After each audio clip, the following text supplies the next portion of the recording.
11 teams, only 8 playoff spots. There are going to be some really good teams that miss the playoffs in the Eastern Conference this season, and I'm not exaggerating, because I want you to actually count these teams with me. The New York Knicks are the defending NBA champions. That's one. Detroit has already proven they're one of the best teams in the East, and they're coming into this season expecting to contend again. That's two. Cleveland was just in the Eastern Conference Finals. Yeah, they got swept, but this was still a really good regular season team that finished only 4 wins away from the NBA Finals. That's 3. Then you have Toronto, and adding Kawhi Leonard completely changes how we have to look at the Raptors. That's 4. Philadelphia might have the most talented roster in the entire conference. LeBron James, Jaylen Brown, Tyrese Maxey, Joel Embiid. That's 5. And Miami has Giannis Antetokounmpo. That's 6 teams already. And we're still not finished.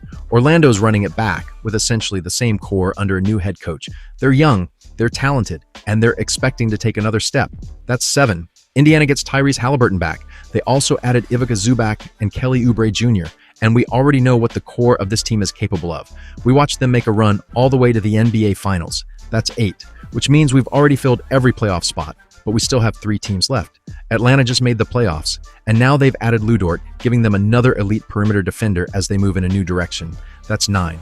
Boston gets Jason Tatum back at 100%, and regardless of what you think about the rest of that roster, you're putting one of the best players in basketball back on the floor.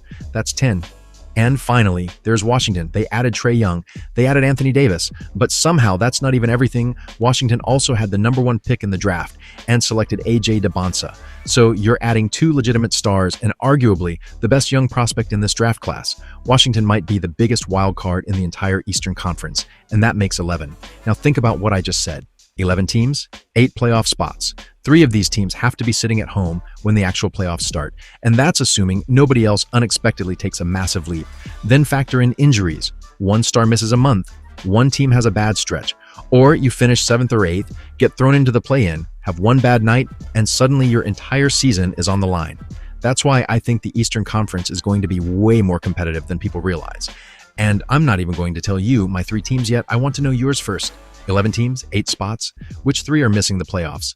Let me know in the comments. And if you like NBA debates like this, there's a lot more coming this season.